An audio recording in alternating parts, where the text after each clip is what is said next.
Bonjour à toutes et à tous, chers amis.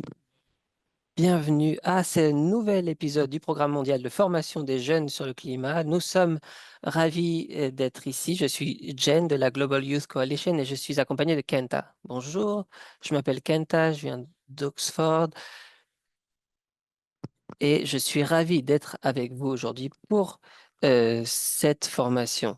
Aujourd'hui, nous allons parler d'un thème très important. Alors, le titre, c'est Show Me the Money. On va forcément parler d'argent durant cette session et voir comment nous pouvons financer la transition verte. Aujourd'hui, nous allons voir quel est le paysage mondial pour les flux financiers mondiaux dans le secteur de l'énergie.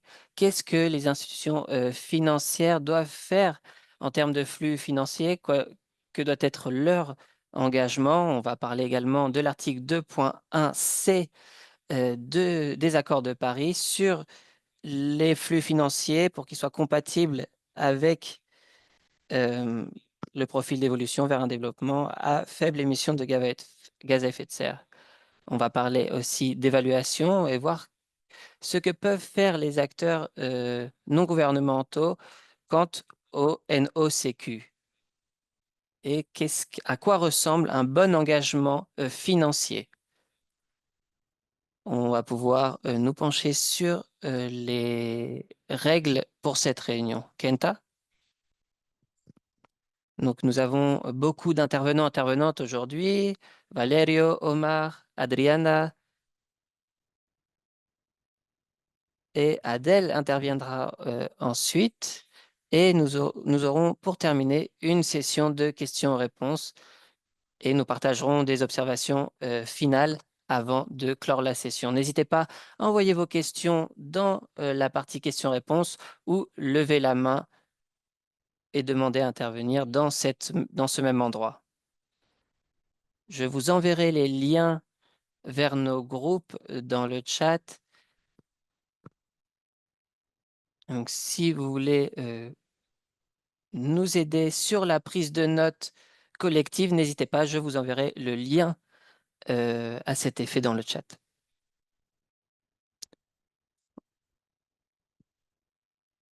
Nous vous partagerons quelques informations à la fin sur des événements futurs. Et maintenant, nous invitons notre premier intervenant, Valerio, à intervenir. Valerio est directeur associé à la Climate Policy Initiative. Au fil des années, son travail s'est concentré sur l'efficacité des politiques climatiques, l'innovation financière, l'alignement sur les accords de Paris et la transition neutre. Ce dernier travail a conduit au lancement du Net Zero Finance Tracker, un outil qui suit les efforts d'alignement des institutions financières, principalement dans le secteur privé. Avant de rejoindre la CPI, Valerio était chercheur en consommation et production durable à l'université Bocconi. Avant cela, il a travaillé à Zurich sur la modélisation des risques pour les fonds carbone et l'origination carbone.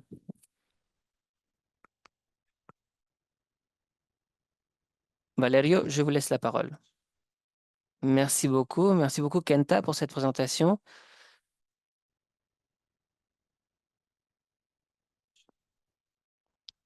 Pourriez-vous lancer le PowerPoint, s'il vous plaît?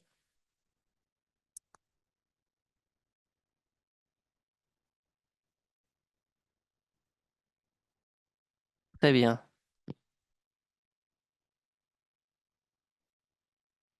merci beaucoup. Ça fonctionne parfaitement. Alors, on peut passer à la diapositive suivante. Et si vous pouvez me passer le contrôle du PowerPoint. Donc, nous sommes une organisation d'évaluation et d'analyse. Notre mission est de soutenir les gouvernements, les entreprises, les institutions financières sur la croissance économique liée au changement climatique. Nous travaillons dans de nombreux continents, notamment au Royaume-Uni, aux États-Unis, en Asie, et nous avons une branche en Afrique du Sud. Nous sommes une organisation à but non lucratif. Nous recevons de nombreux financements au niveau public et au niveau privé.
Il y a différents contextes, différents pays, différents choix des pays, différentes sources et différents secteurs. Donc, lorsqu'on se concentre sur l'atténuation et l'énergie, voilà ce qui se passe. L'atténuation continue de recevoir la plupart du financement climatique, plus de 90% du total. Et les projets d'adaptation et de bienfaits duels ne sont pas aussi affectés. L'atténuation est également en tête du financement privé, comme vous voyez sur le graphique, tandis que l'adaptation est une prérogative du secteur public. Vous pouvez voir également qu'en 2022, le financement de l'atténuation a augmenté de 60% par rapport à la période précédente.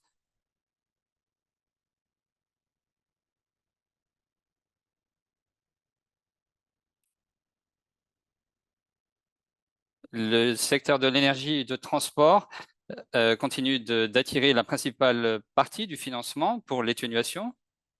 Comme vous voyez sur le graphique sur la gauche, vous voyez le photovoltaïque solaire, l'éolien onshore et l'éolien offshore.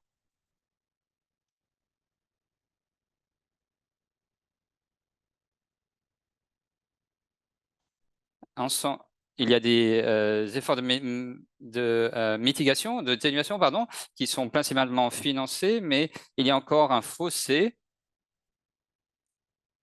En vert, vous pouvez voir les flux financiers et en jaune clair les besoins et en jaune foncé les besoins pour 2030-2050. Donc, il faut une augmentation, une multiplication par 7 d'ici 2030 pour atteindre les objectifs d'atténuation. Les principaux manquements en termes d'atténuation sont dans les secteurs de transport et de l'énergie. Le secteur de l'énergie n'a pas seulement des défis en termes de changement de type d'énergie, mais il faut également sortir des énergies fossiles. Il faut également diminuer les activités dans les investissements dans les activités à forte émission.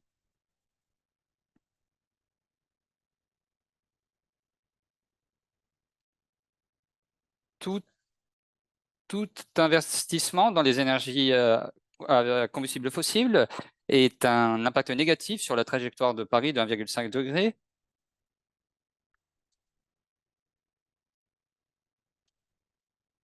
Et cela concerne principalement le gaz naturel.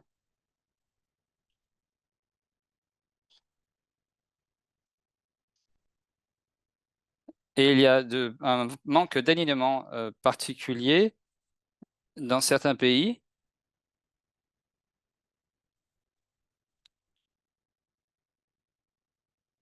Deuxième aspect à prendre en compte pour la transition énergétique, et ce n'est pas une tâche facile, évidemment. Nous avons regardé la transition énergétique dans certains pays à forte production d'énergie fossile. Nous avons analysé 5 dimensions, les pertes, la vulnérabilité physique, les implications socio-économiques, la diversification et la politique, l'économie politique. Et comme nous voyons dans ce graphique, il y a des aspects qui restent problématiques pour ces États indiens, comme vous le voyez. Par exemple, dans l'État de Jharkhand, il y a une proportion importante des revenus qui provient du charbon, de l'extraction de charbon.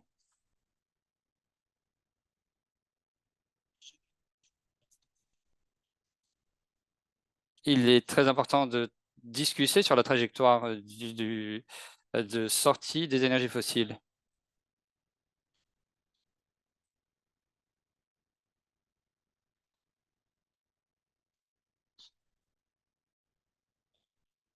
Le troisième aspect à prendre en compte pour l'énergie, pour la transition énergétique, c'est que nous avons besoin du secteur privé. du secteur public, pardon. Lorsqu'on regarde les financements publics-privés, nous pouvons voir que le financement public est légèrement plus important que le financement du secteur privé. Et donc, en raison des budgets limités dans le secteur public, le secteur privé sera de plus en plus important dans les années qui viennent. Il faut également prendre en compte le rôle des institutions financières.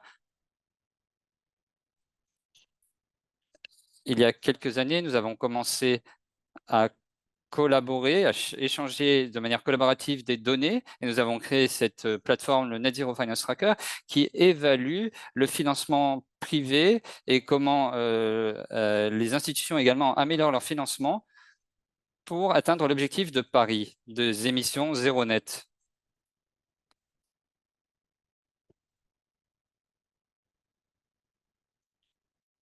Et cet outil permet également de mieux informer les décideurs et les investisseurs. Un peu plus de contexte avant d'arriver aux conclusions. Donc, nous faisons le suivi de 3 dimensions avec le NetTracker pour savoir si nos entités répondent aux challenges définis dans l'accord de Paris. Il faut d'abord voir si les objectifs sont mis en œuvre, les cibles. Il y a différents indicateurs qui sont pris en compte pour l'adoption, par exemple l'adoption des cibles d'atténuation, l'adoption d'une cible d'investissement climatique, l'adoption de cibles de sortie des énergies fossiles. Il y a une évaluation qualitative avec différents niveaux pour savoir si la réponse des institutions financières est suffisamment forte pour voir si les réponses sont toujours en stade de planification, si elles sont en cours. En ce qui concerne l'impact, nous mesurons le progrès de manière quantitative. Nous comparaisons différents scénarios.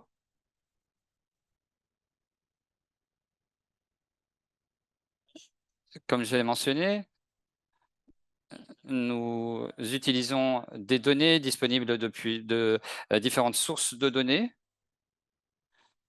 Et ensuite, nous faisons un comparatif.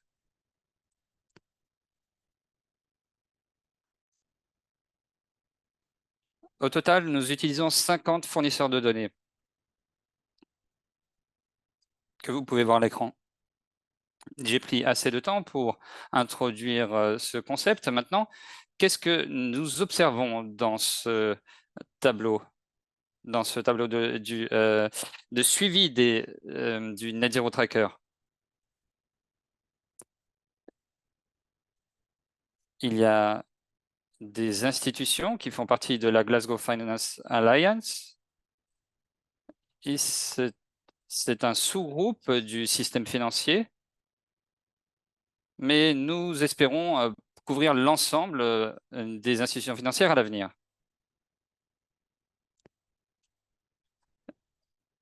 Nous évaluons les objectifs d'atténuation, mais également les aspects opérationnels.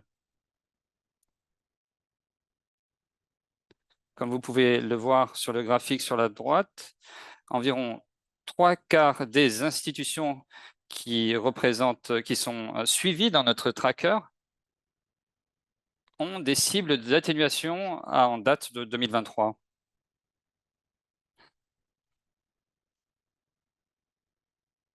Sur le graphique sur la droite, vous voyez également la différence entre la réponse totale, la réponse initiale, la réponse partielle. Et vous voyez que ces objectifs améliorent au fil du temps.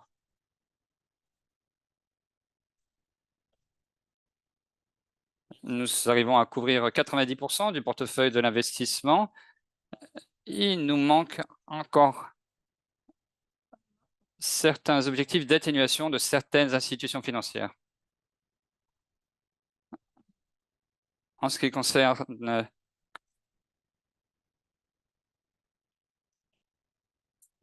les objectifs de financement climatique, nous avons atteint 3 billions de dollars. Il y a eu également une petite augmentation dans l'adoption de la sortie des combustibles fossiles et des cibles d'exclusion. Il est important de savoir que la plupart de la littérature recommande une sortie de sortie des combustibles fossiles en tant que stratégie principale. Mais la plupart des institutions financières, pour l'instant, se sont engagées uniquement au désinvestissement. Seulement 2% des entités sont sorties totalement du financement des combustibles fossiles.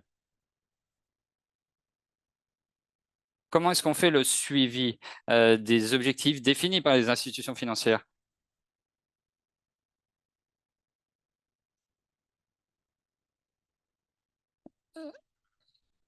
Il y a l'importance de la responsabilité interne.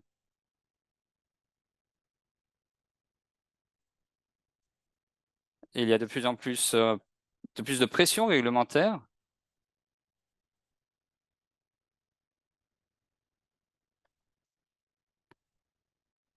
Toutes les émissions ne sont pas couvertes.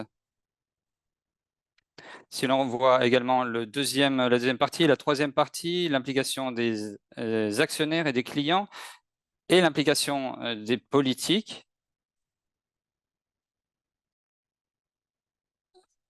seulement 14%, dans 14% des cas, il y a eu une réponse totale de la part des institutions financières. Ce qui est important, c'est l'impact à long terme des institutions financières sur l'économie. Nous voyons que l'investissement direct dans les projets d'énergie propre a augmenté à un taux de 6,3% par an entre 2020 et 2023. Et le chiffre de 33,4 milliards de dollars a été atteint pour des projets de financement des combustibles fossiles. Donc, il y a environ un ratio de 1 pour 1 en ce qui concerne le financement des énergies vertes et les énergies fossiles. Mais il faudrait atteindre un ratio de 10 à 1 d'ici 2030 si on veut suivre la trajectoire prévue. Il faut donc un changement. Il faut arrêter le changement des combustibles fossiles et passer à un financement des énergies vertes. Les institutions financières ont également un rôle à jouer et elles ont joué un rôle dans le financement des projets de combustibles fossiles. 95% des financements des combustibles fossiles proviennent des banques, mais il y a tout de même une partie qui provient des institutions financières.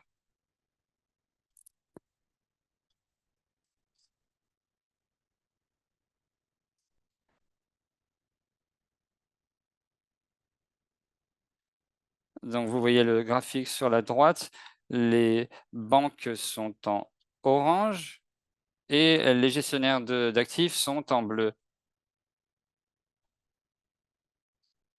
Et donc, les banques et en second lieu, les gestionnaires d'actifs ont les principaux rôles à jouer dans ce changement du financement.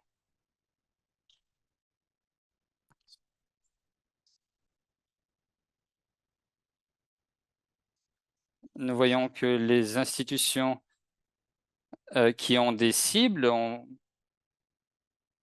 qui aient des cibles fortes, ont plus de chances de les mettre en œuvre. Le deuxième, c'est que les entités les plus grandes ont en général des cibles beaucoup plus développées et des réponses de mise en œuvre beaucoup plus développées. Autre chose importante, la réglementation en Europe a été un moteur essentiel du progrès du secteur financier au cours des dernières années, et notamment aux Pays-Bas et en Scandinavie. Et enfin, les institutions qui faisaient partie de la coalition Net Zero sont plus enclines à adopter des cibles climatiques. Et quelques recommandations, je ne vais pas toutes les mentionner,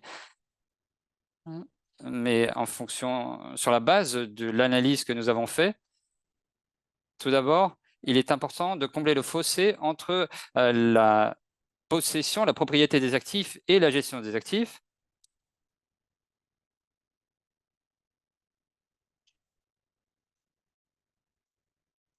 Les détenteurs d'actifs doivent mettre la pression sur les gestionnaires d'actifs pour que les objectifs de financement soient alignés aux objectifs net zéro. Il faut également une transition des investissements gérés de manière passive vers l'objectif net zéro. Il est également important de prendre en compte l'impact économique des gestionnaires d'actifs et donc d'aller au-delà de leur propre actif. Et c'est pour cela qu'il faut inclure leur propre philosophie d'investissement. Il est important de soutenir l'accès aux structures financières pour l'investissement dans les énergies propres. Et enfin, il faut améliorer les données et les méthodologies pour mesurer les objectifs net zéro. Cela permet d'informer les décideurs et les investisseurs. Donc, merci beaucoup.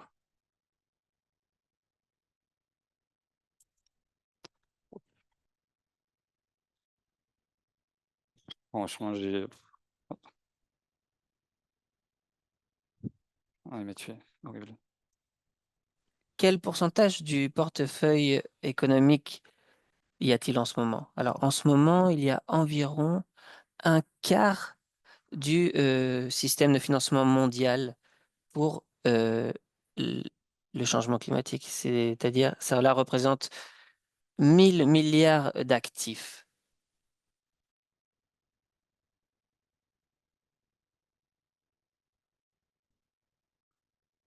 Donc, cela représente environ 20%. Très bien, merci beaucoup. Tu nous as également dit que les objectifs d'atténuation pouvaient être importants pour atteindre les objectifs des accords de Paris. Pour quels objectifs? Pour les objectifs finaux d'atténuation, que ceci était essentiel. Donc pour les institutions financières, et quand on parle d'objectifs d'atténuation, principalement de gaz à effet de serre, il y a plusieurs méthodologies que nous utilisons. L'une d'entre elles est de faire un suivi sur les objectifs et s'ils sont atteints, il y a un objectif d'harmonisation pour avoir des données similaires pour toutes les émissions.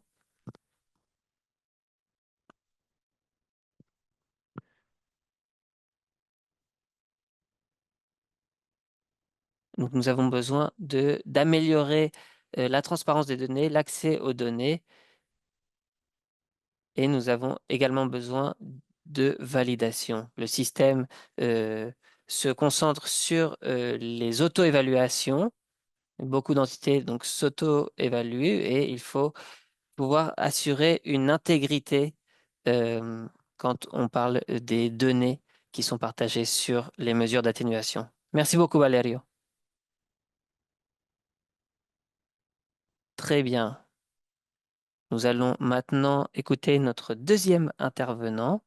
Merci beaucoup d'être présent. Notre deuxième intervenant pour aujourd'hui sera Adriana Vitigliano, qui est présidente à First Minute, où elle s'occupe principalement des places de marché, du climat et de la deep tech.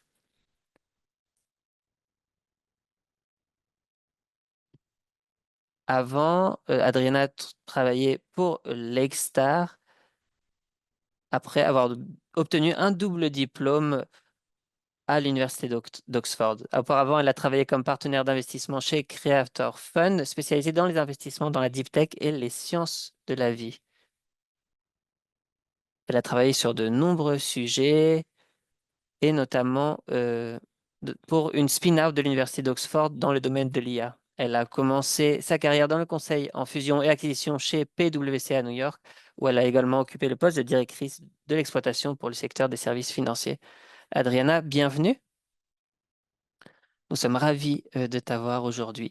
Je te laisse la parole. Et nous avons hâte d'écouter cette présentation. Merci beaucoup. J'essaie de voir si je peux contrôler le PowerPoint à distance.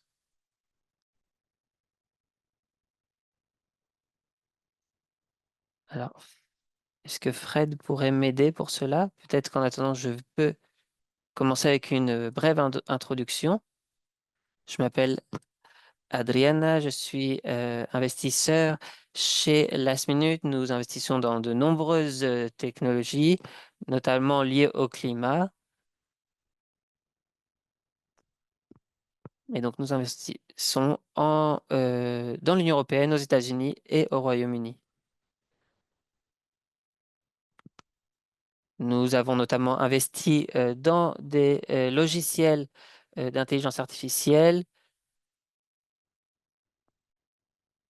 avec notamment sur les places de marché liées au crédit. Et aujourd'hui, je vais parler du capital risque. Donc, voici les diapositives. Voici ce dont je vais parler. Je vais faire une présentation assez simple. Pour les personnes qui sont expertes, peut-être que vous saurez déjà ce que je vais partager.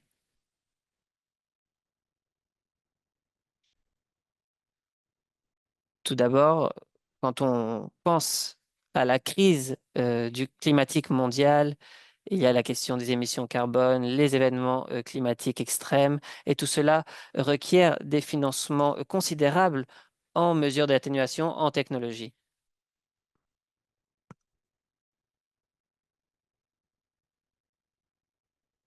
Et donc, les barrières face à tous ces défis sont très élevées.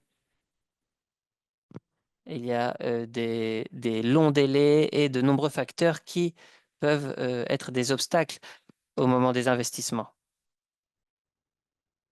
Et donc ici, le capital risque peut jouer un rôle important dans les investissements. Adriana, est-ce que tu pourrais ralentir un petit peu? Merci beaucoup. Pas de souci. Alors, le capital risque cherche à investir dans des entreprises dès leur création. Des entreprises comme Uber ou Airbnb ont reçu des investissements de sociétés expertes en capital risque. Et donc, des investisseurs donnent et investissent sur une entreprise. Et l'objectif est d'avoir un retour financier. Et donc, ce retour sur investissement est un retour à haut risque.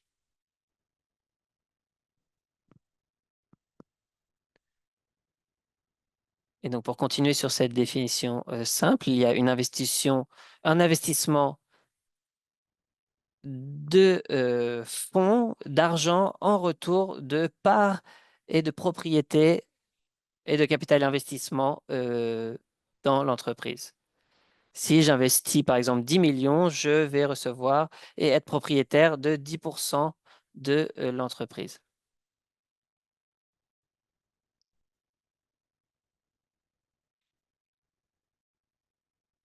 Et donc cet investissement peut se multiplier par 10 par exemple à l'avenir. Et l'objectif derrière le capital risque est d'avoir un retour sur investissement considérable. Donc, il y a différents types de financement pour le capital risque à différentes étapes. On peut avoir des financements au tout début avec l'entreprise et le directeur qui n'a pas encore lancé son entreprise. Cette étape est l'étape de financement d'amorçage. Et ensuite, il peut y avoir des investissements à des étapes plus avancées. Alors, il y a de nombreux types de capital risque, mais ce qui le rend intéressant et unique, c'est qu'il y a une tolérance au risque élevé. Il y a des objectifs sur le long terme.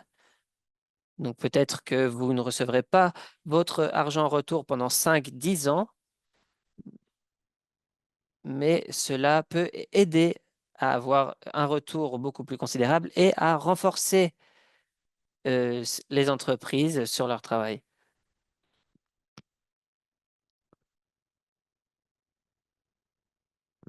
Et le financement en capital risque peut être lié au financement technologique. On parle souvent de la valeur de la dette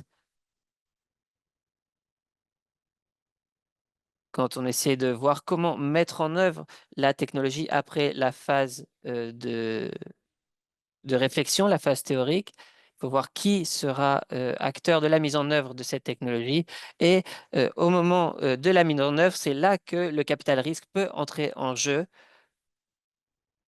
Et il y a de nombreux exemples de situations dans lesquelles le capital risque a permis le succès de certaines entreprises comme Tesla ou les entreprises de fausses viandes comme Beyond Meat.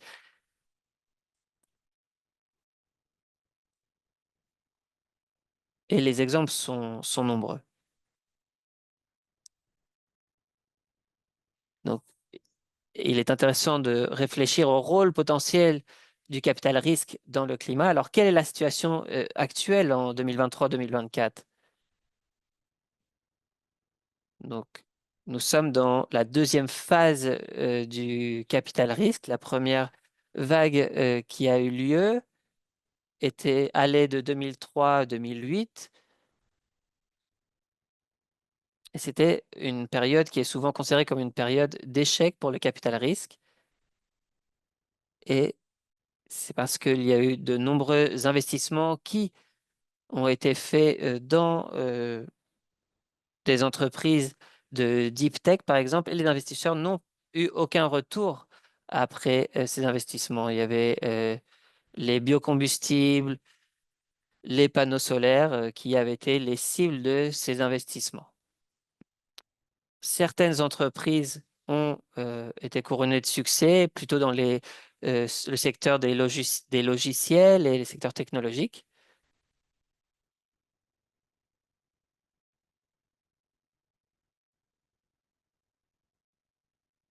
Et donc, suite à cette phase, beaucoup d'investisseurs étaient réticents quant à l'investissement dans les secteurs qui n'avaient pas été couronnés de succès, comme le secteur du matériel informatique.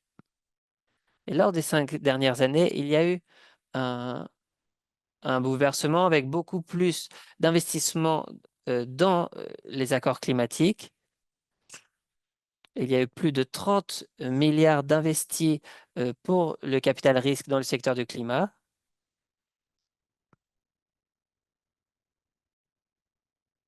Et donc, le climat était classé deuxième en termes d'investissement après les investissements en intelligence artificielle. Et donc, il y a une bonne progression dans le secteur du capital risque et le futur est très prometteur.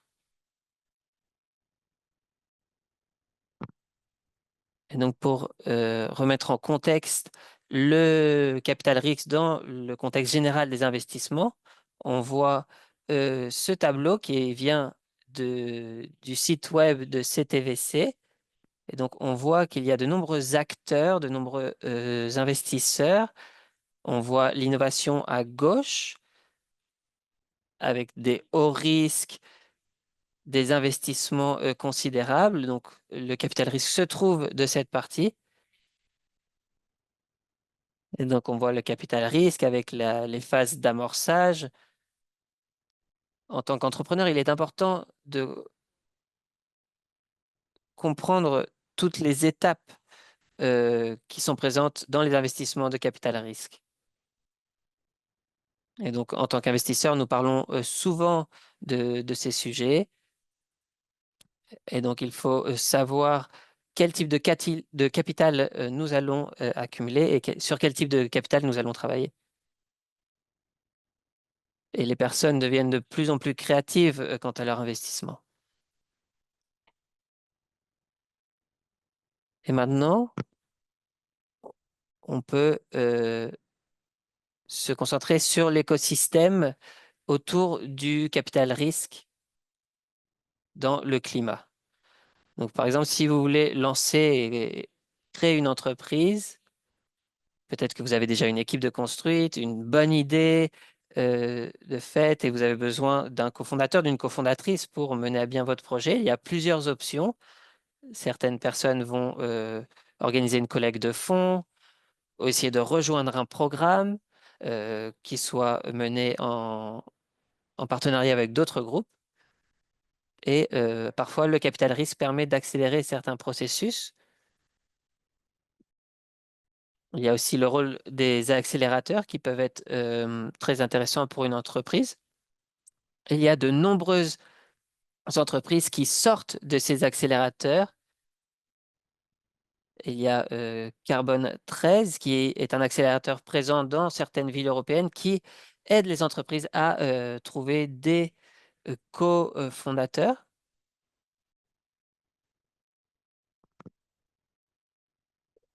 Et donc, quand on parle d'incubateurs et d'accélérateurs, ceux-ci sont beaucoup plus concrets au moment de la création d'entreprise. Ils reçoivent des stratégies, euh, des, euh, des co-fondateurs, mais les incubateurs ou les accélérateurs gardent de nombreuses parts de votre entreprise. Donc, il est important de garder cela en tête. Et donc, la phase suivante est le paysage général des investissements en capital risque. Et donc, cela montre l'immensité des financements possibles.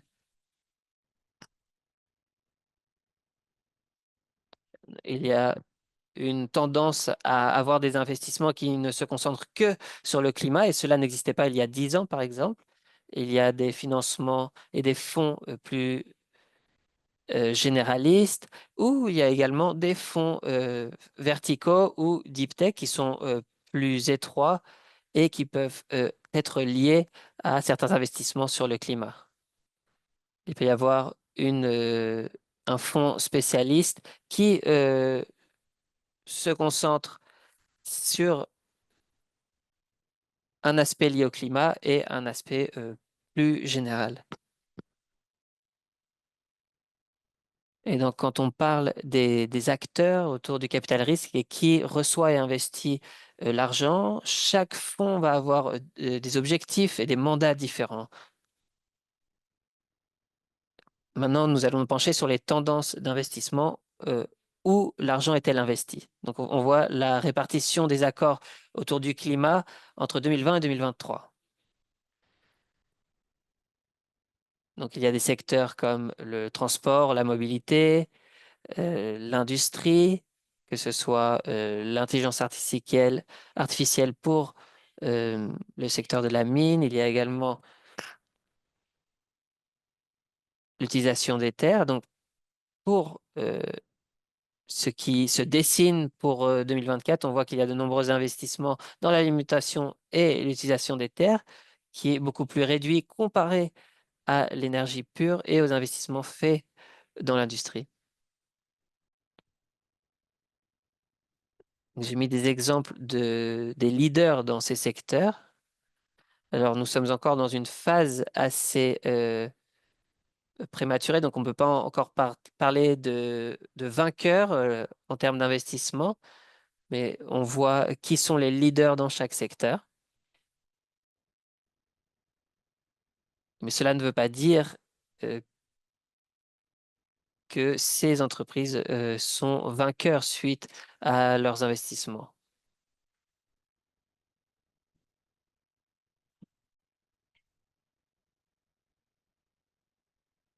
Et ici, je voulais que nous nous mettions dans la peau d'un investisseur et essayer de réfléchir qu'est-ce qui peut être un investissement attrayant. On parle au niveau macroéconomique et au niveau microéconomique. Au niveau microéconomique, il y a l'attractivité avec le financement, par exemple, de la loi de réduction de l'inflation aux États-Unis.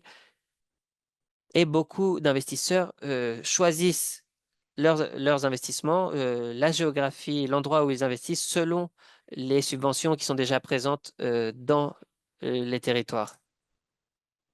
Il y a de nombreux États qui sont déjà engagés avec de nombreux financements sur le climat.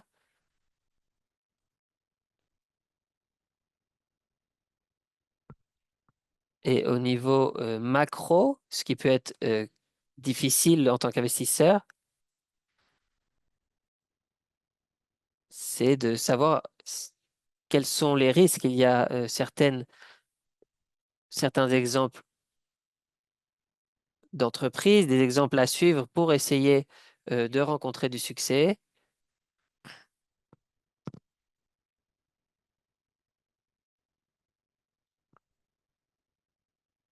Et donc, il y a un autre point, c'est la surpolitisation du climat. En tant qu'État, cette politisation est très présente. On pense à de nombreux business models qui peuvent être intéressants selon les impôts ou les subventions comme l'IRA dont on a parlé, la loi de réduction de l'inflation aux États-Unis. Et on pense également à la valorisation de ces entreprises, à l'estimation. Et donc, durant ces dernières années, il y avait des entreprises qui étaient estimées, qui avaient une très haute estimation lors des dernières années suite aux nouveaux investissements et aux tendances sur les investissements climatiques. Et si on passe au niveau microéconomique, il y a ce niveau qui est très tangible. Quelle intensité en termes de capital y a-t-il? Quels sont les investissements nécessaires? Donc, FOAC, First of a Kind, est un terme utilisé avec, par exemple, des technologies qui n'ont jamais été mises en œuvre. Qui va être le premier investisseur qui va financer cet outil pour la première fois?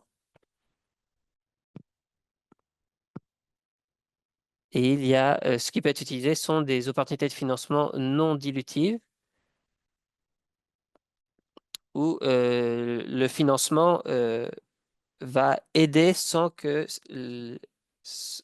des acteurs soient propriétaires de l'entreprise.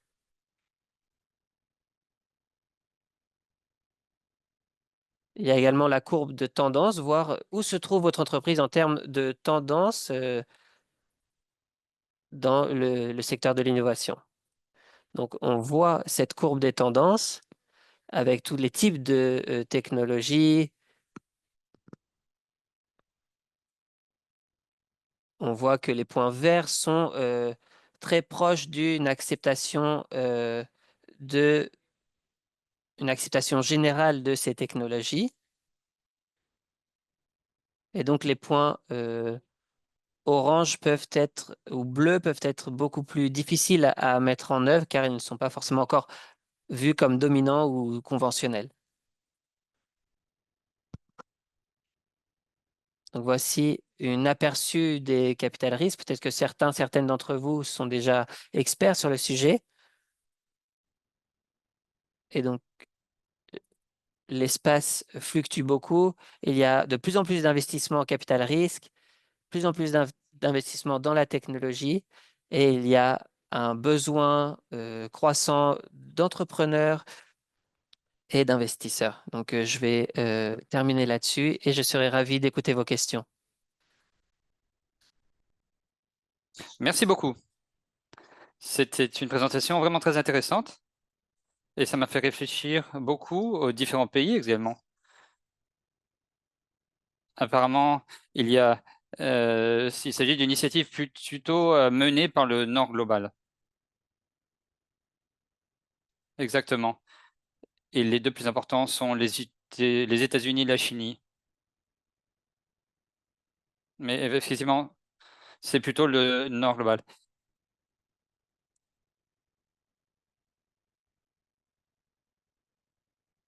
Est-ce qu'il faudrait un meilleur coût du capital pour un investissement dans les pays du Sud? Oui, il y a un fossé, le fossé de financement dont j'ai parlé. Il y a une différence importante entre les entrepreneurs qui imaginent une nouvelle technologie et ensuite les personnes qui veulent prendre un fort risque. Et j'ai passé beaucoup de temps à parler de cela avec des gens sur le continent africain. Il y a des business angels qui, collaborent, qui apportent de l'argent, mais il n'y a pas de fonds plus larges. Et voilà, je vais m'arrêter ici. Merci beaucoup, Adriana. Et maintenant, je pense que nous allons passer au prochain intervenant, Omar. Oui. Omar Hernandez est un spécialiste de l'investissement vert qui possède une grande expérience dans la structuration d'instruments de financement mixtes dans le monde entier. Il coordonne actuellement le portefeuille d'investissement vert d'1 milliard de dollars pour le bureau régional de l'Amérique latine et des Caraïbes. Il est coordinateur donc de ce fonds d'investissement et il a notamment travaillé sur un mécanisme d'1 milliard de dollars, un autre de 500 millions de dollars pour l'initiative American Flyway, ainsi que des projets d'hydrogène vert de 100 millions de dollars. Il a également géré des investissements et des projets verts pour IDOM Consulting et la bourse mexicaine. Il a renforcé ainsi la mise en place de pratiques de financement durable dans le secteur financier en Amérique latine et dans les Caraïbes. Il a également travaillé pour le fonds d'impact britannique Camco Clean Energy, qui s'est concentré sur l'investissement dans des projets d'énergie renouvelable en Afrique. Donc voilà, tu as 20 minutes et tu as la parole. Merci beaucoup. Merci beaucoup. Je vais partager mon écran et vous pouvez me confirmer que vous voyez bien? Oui. Et juste pour nos participants, si vous avez des questions, veuillez les poser dans la partie questions-réponses, pas dans le chat général. Voilà, tu peux continuer, Omar. Donc, comme il était mentionné, nous allons parler du financement mixte. Je vais vous présenter rapidement ce que nous faisons, où je travaille. Je travaille au GGGI, un consultant pour le secteur privé et les gouvernements. Nous avons 48 bureaux dans le monde entier, mais nous sommes basés principalement à Séoul. Nous travaillons avec des donateurs. Nous leur donnons une assistance technique. Et donc, nous travaillons, disons, comme un lien du point de vue technique et également du point de vue financier. Et nous nous concentrons sur les investissements verts.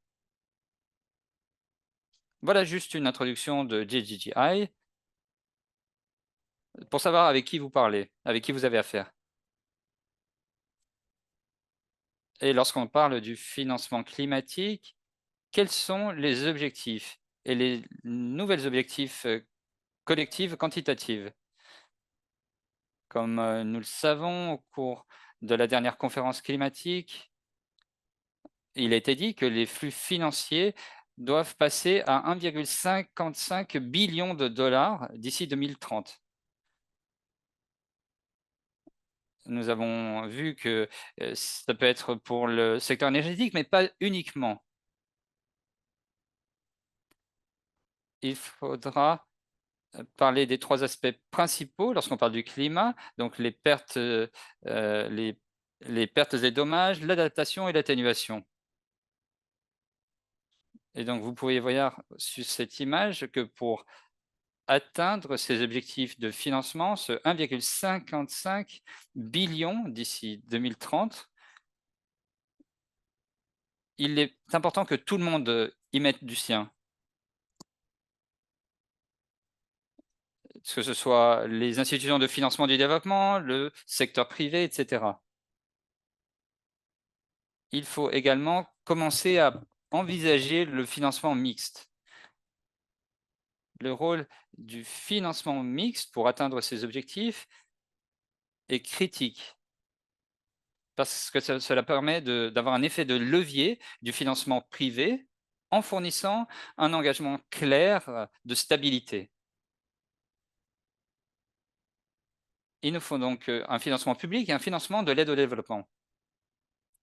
Cela permet de signaler aux investisseurs privés qu'il y a ces flux financiers qui existent et afin que des projets verts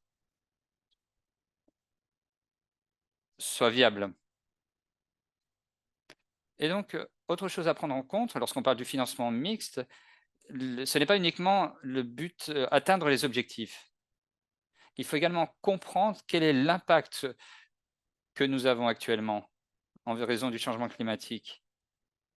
Donc voilà quelques chiffres basiques.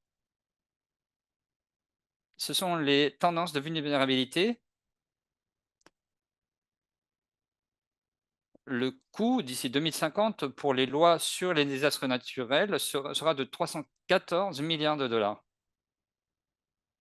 La population urbaine également va augmenter largement et va représenter 80% de la population mondiale.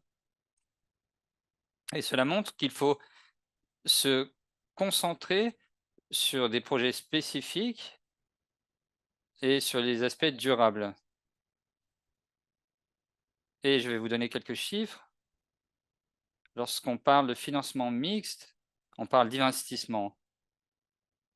On parle de ce que recherche un investisseur et on parle de ce qu'il faut pour être plus résilient et s'adapter au changement climatique.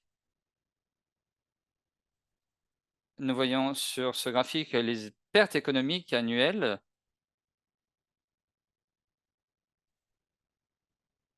L'impact des événements climatiques extrêmes a augmenté de 416%.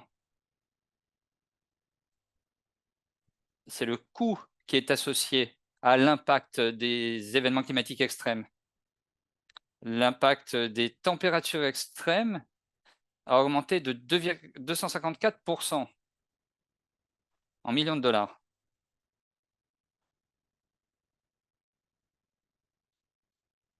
Et donc, c'est important de le savoir parce que nous parlons de créer des projets et d'atteindre des objectifs, mais nous devons savoir combien cela nous coûte, combien cela va coûter pour s'y adapter, pour faire face à ces problèmes.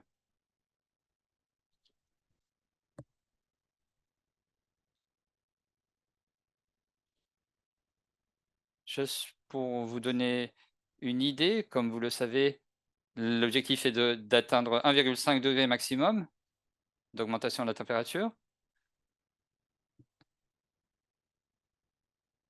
Il y a également d'autres scénarios d'augmentation de la température. Et vous voyez qu'en fonction de ces augmentations de la température, il y aura un coût, un impact sur le PIB mondial.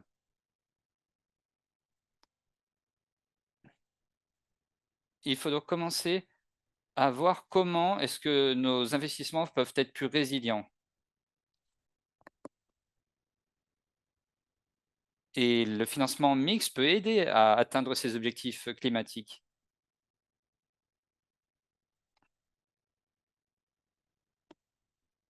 Et si nous ne réduisons pas suffisamment l'augmentation de la température, nous pourrions avoir jusqu'à 18% d'impact sur le PIB. Il faut penser de manière stratégique et c'est mieux de le faire plutôt que de ne rien faire parce que vous voyez le coût, qui est associé. Qu'est-ce qu'on appelle financement mixte? Il n'y a pas de définition, unique. Toutes les définitions veulent parler d'un aspect.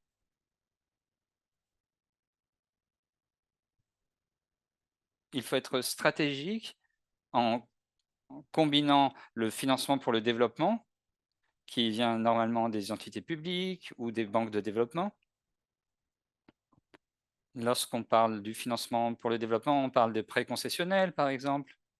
Cela signifie des prêts plus bon marché, avec un taux d'intérêt plus bas que le taux du marché, plus bas que le taux commercial. Le financement mixte combine les sources concessionnelles pour mobiliser le capital privé pour mener à bien des projets ou des initiatives. Et comment cela marche? Il y a un apport de capital concessionnel qui permet de donner un message au secteur privé, parce que de cette manière, il y a déjà un pourcentage de l'investissement requis qui est déjà couvert. Et donc, le secteur privé sait combien il doit mettre sur la table. Il y a différents types de structures de financement mixte. Ce sont des archétypes, les principales structures qu'il existe dans le monde entier. On peut voir que le principal mécanisme, ce sont les subventions. Un financement, donc une subvention pour couvrir certains coûts pour que l'initiative soit réalisable, soit factible.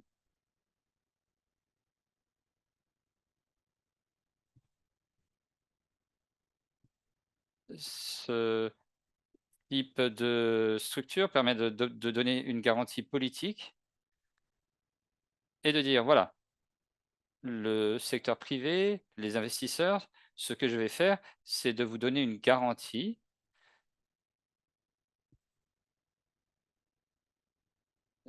C'est une garantie qu'il n'y a pas de risque de défaut, je vais assumer ce risque de défaut et en faisant cela, en fournissant la garantie, vous pouvez apporter des solutions sur le marché».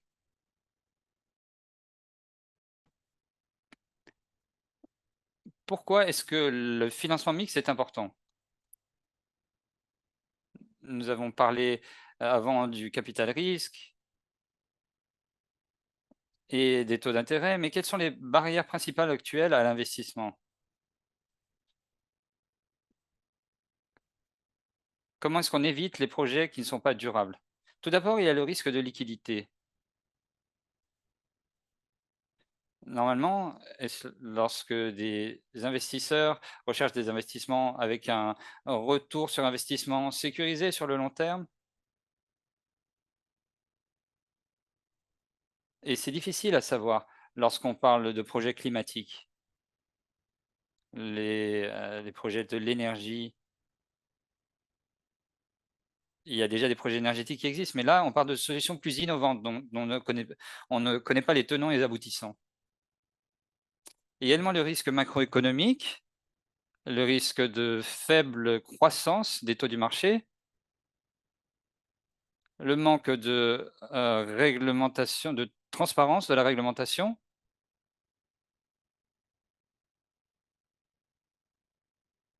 Dans les pays en développement, il y a une nécessité de plus d'informations sur les émissions de gaz à effet de serre, etc. Et le dernier aspect, c'est le risque de change. La plupart des investissements qui sont réalisés dans les pays en développement sont payés en monnaie locale et cela expose les investissements à un risque de fluctuation des taux de change. Il y a le risque de réputation, le risque dans les changements lors des changements de gouvernement et donc c'est des risques auxquels font face les investisseurs. Et enfin, le risque climatique. Comme je vous le montrais au début, nous avons des données sur la vulnérabilité, comment cela affecte les actifs et cela permet de savoir à quel point un projet sera rentable ou pas. Alors, quelles sont les solutions de financement mixte? Il y a d'abord le financement de la dette qui peut être fourni par des investisseurs du secteur public qui veulent diminuer le risque pour les investisseurs du secteur privé. Et donc, ce sont des risques, comme j'ai dit, de liquidité. Une solution peut être également, pour répondre à ces risques, de fournir des subventions.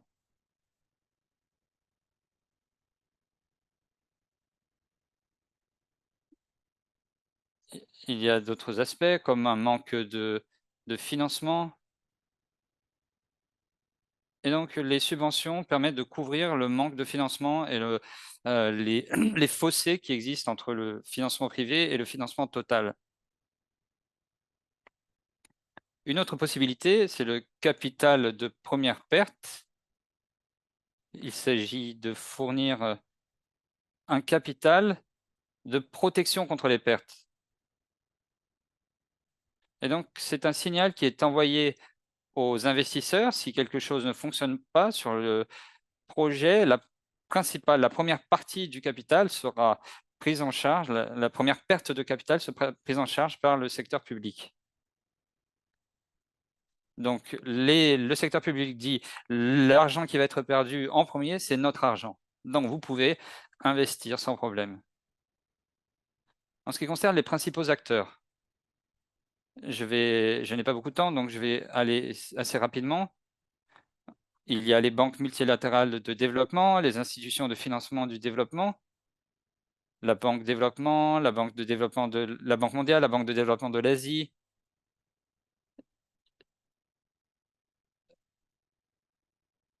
Et donc ce sont ces institutions qui essaient de mener à bien des objectifs de développement. Ensuite, nous avons le secteur public, nous avons les investisseurs, différents types d'investisseurs, ça peut être des fonds, du capital risque. Et enfin, nous avons les donneurs philanthropiques. Lorsqu'on parle du climat, nous avons différents philanthropes comme la fondation Bill et Melinda Gates.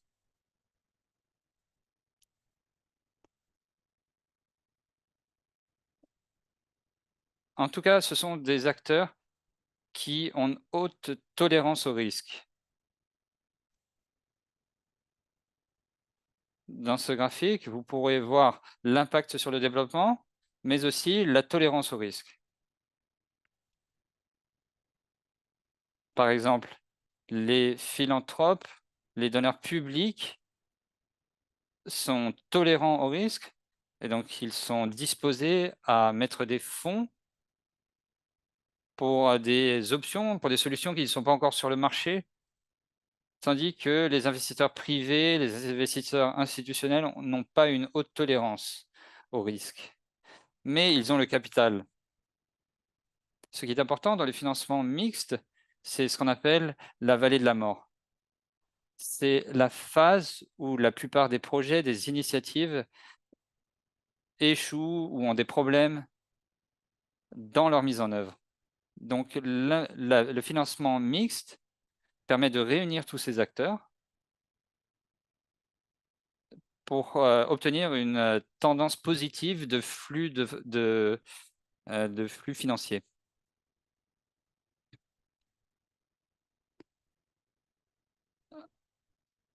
Et donc, les différents, investisseurs publics et philanthropiques peuvent couvrir les risques.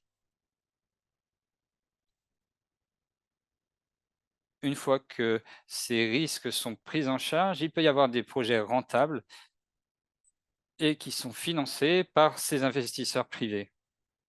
Je ne veux pas utiliser, heu, je veux utiliser mes 5 dernières minutes pour, vous montrer un exemple. Par exemple, les mécanismes d'assistance technique. C'est un mécanisme qui existe dans le financement mixte. Un exemple est le fonds climatique, sous-national. Il y a 750 millions qui sont destinés à différents projets et ce fonds Comment est-ce qu'il fonctionne? L'un des plus grands défis pour les projets de financement climatique, c'est d'avoir des entreprises qui se concentrent sur certains secteurs, certaines zones et donc ce fonds essaye de créer, tout un projet de développement pour une infrastructure de résilience climatique et de solutions basées sur la nature. Tout d'abord, ils établissent un mécanisme de préparation du projet qui permet de, définir les principales interventions nécessaires.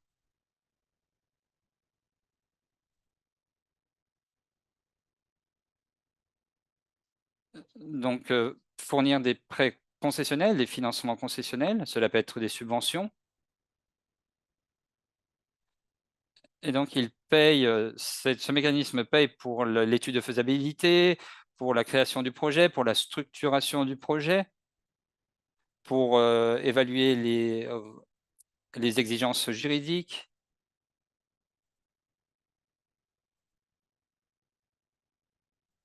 et donc ce fonds soutient les projets et les compagnies de manière à ce qu'elles puissent, obtenir des investisseurs. Ils apportent également, des éléments en termes de renforcement des capacités.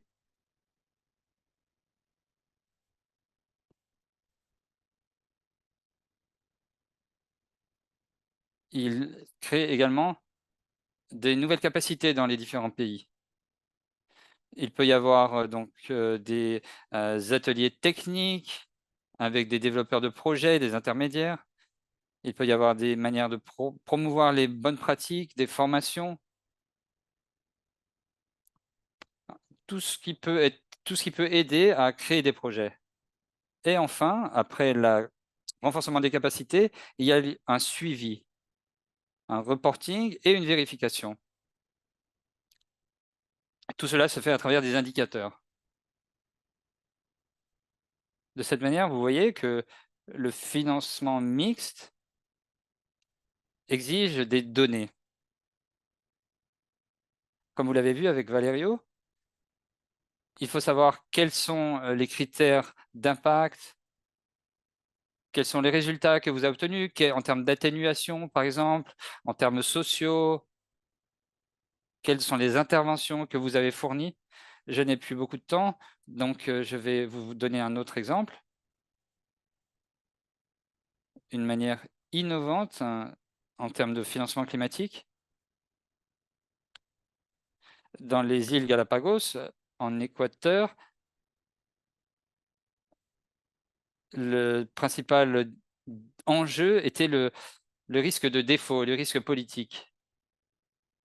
L'Équateur fait face à un haut risque de défaut et c'est difficile pour attirer des investisseurs. Et donc, il y a une garantie, la garantie DFC, qui permet de faire face justement au risque politique. Si le gouvernement n'est pas capable de payer la dette, la dette vis-à-vis d'investisseurs, dans ce cas-là, cette garantie entre en jeu.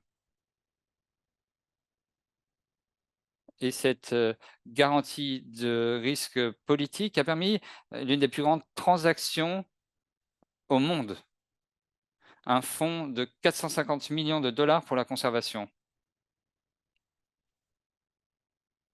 Et je vais terminer avec cette, opération mathématique qui montre la différence entre ne rien faire et ne faire des efforts, des petits efforts, mais de manière constante. Donc si nous faisons une petite chose 365 jours, nous n'aurons pas de différence. Mais si nous faisons une petite chose chaque jour, de manière cohérente, nous obtiendrons des résultats positifs beaucoup plus importants.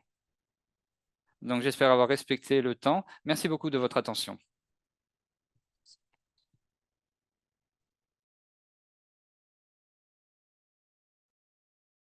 Merci beaucoup.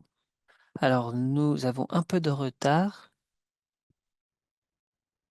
Nous invitons nos intervenants et intervenantes à répondre aux questions qui ont été envoyées dans le chat. À côté du bouton partage, vous pourrez voir la boîte de questions et réponses et n'hésitez pas à y répondre avant de passer à la dernière présentation. Donc, nous invitons Adèle pour cette dernière présentation.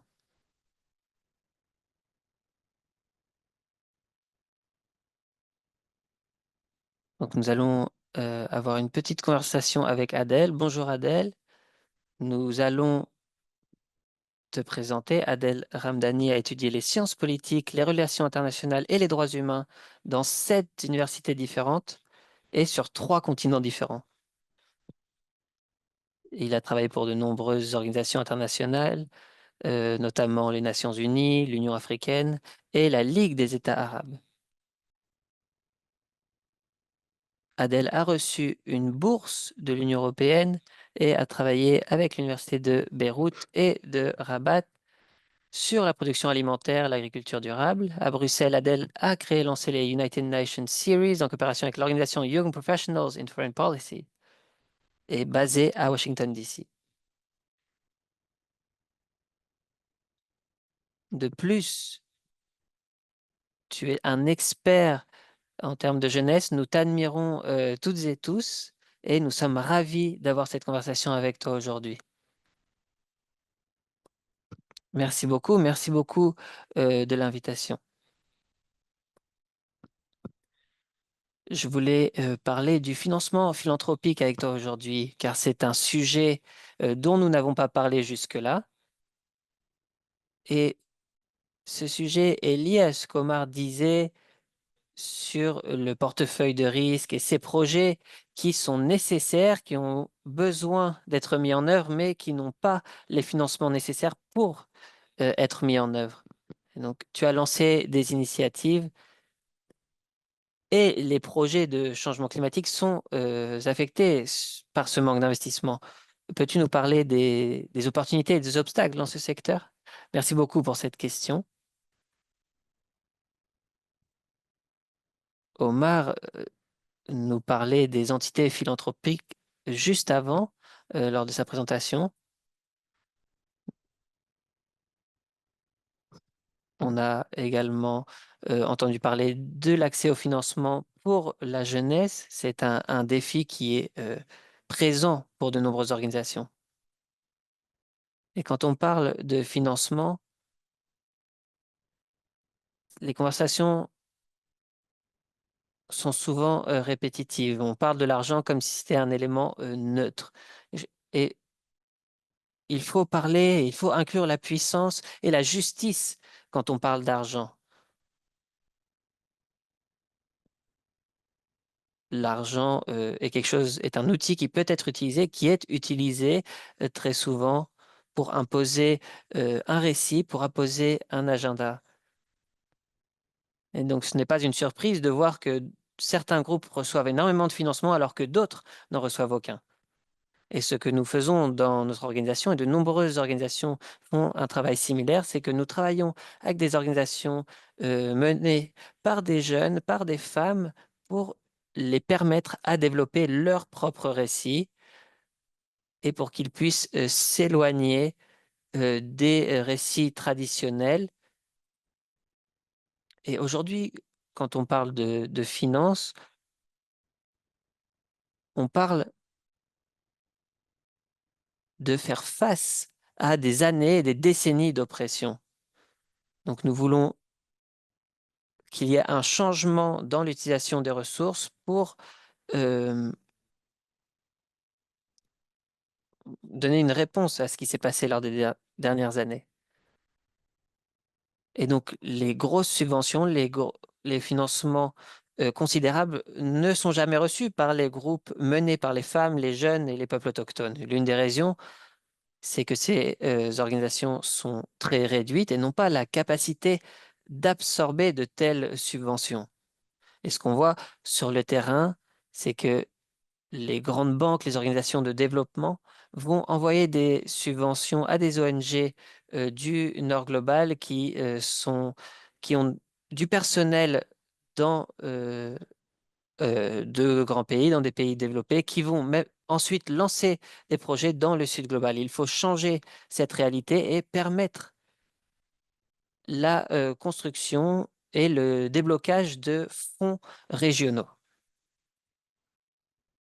Et ici, on se penche donc sur les questions de justice pour que l'argent soit envoyé à des intermédiaires qui se trouvent dans le Sud global, en Afrique, en Amérique latine, par exemple. Et donc, ces fonds seront redistribués et envoyés à des organisations plus petites. Et les organisations sociales manquent cruellement de financement au niveau historique, et cela est dû aux puissances agressives, aux pays dont les injadas euh,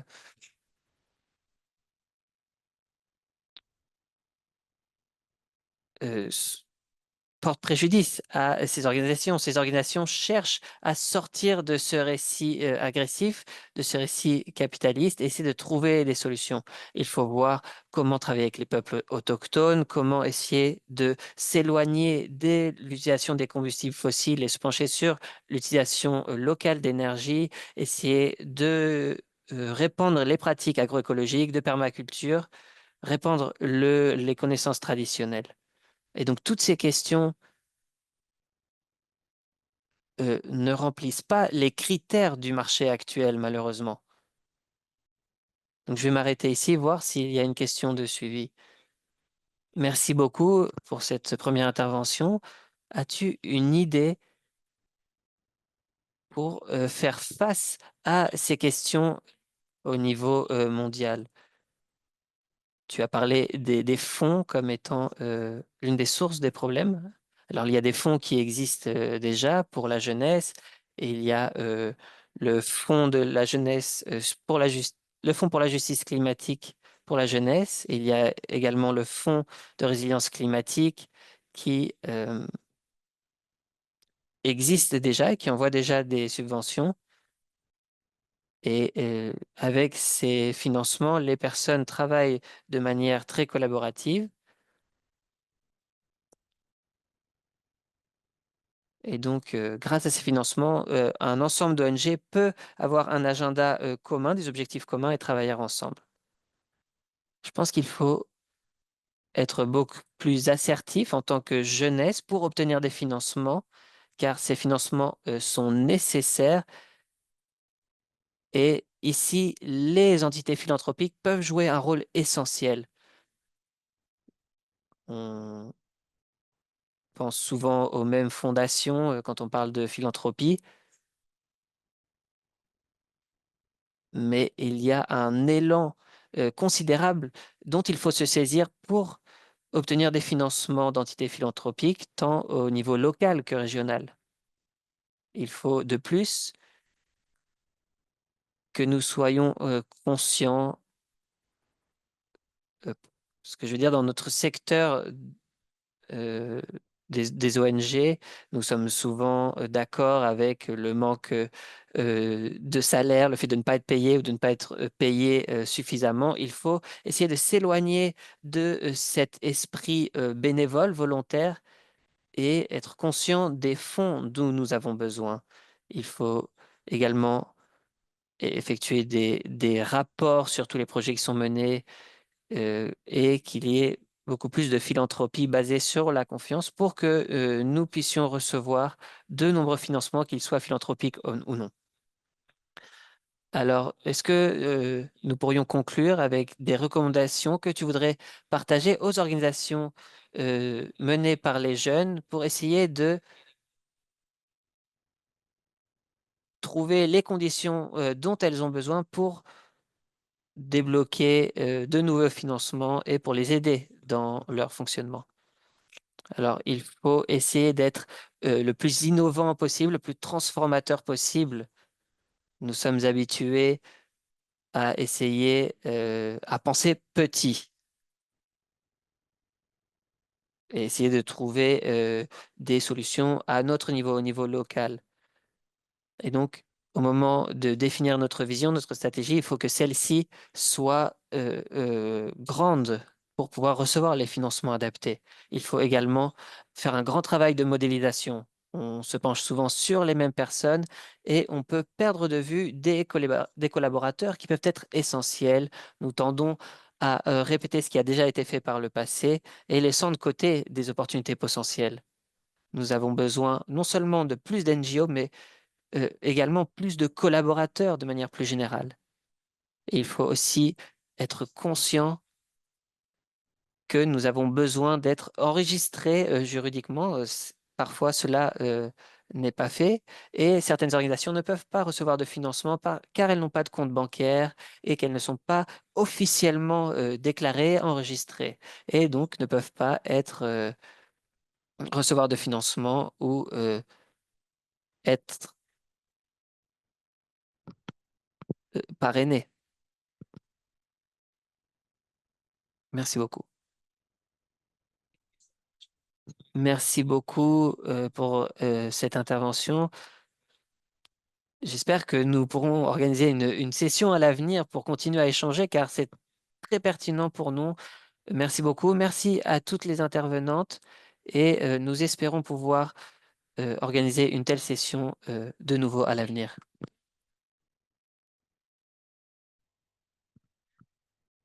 Alors, nous pourrions terminer avec une question rapide. Est-ce qu'il y a une question urgente que quelqu'un voudrait poser à l'un ou l'une des intervenants?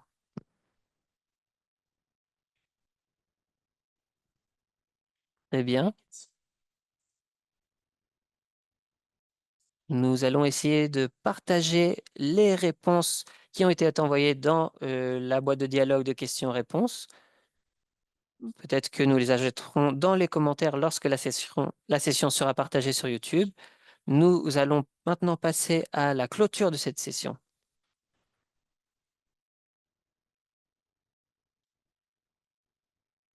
Pour celles et ceux qui ont répondu au quiz, je souhaiterais vous remercier. Nous avons reçu de nombreuses réponses. Merci beaucoup pour cela. Pour les personnes qui n'ont pas pu répondre aux questions, nous allons essayer de trouver une manière pour que vous puissiez recevoir le certificat pour le programme, même sans avoir répondu à ce quiz.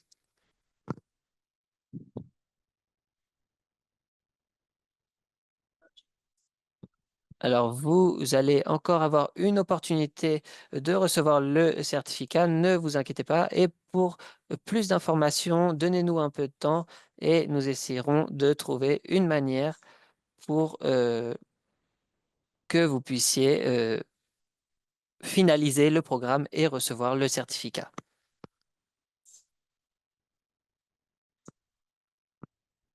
Donc, voici tout ce que j'avais à dire. Jen, quand aura lieu notre prochaine session?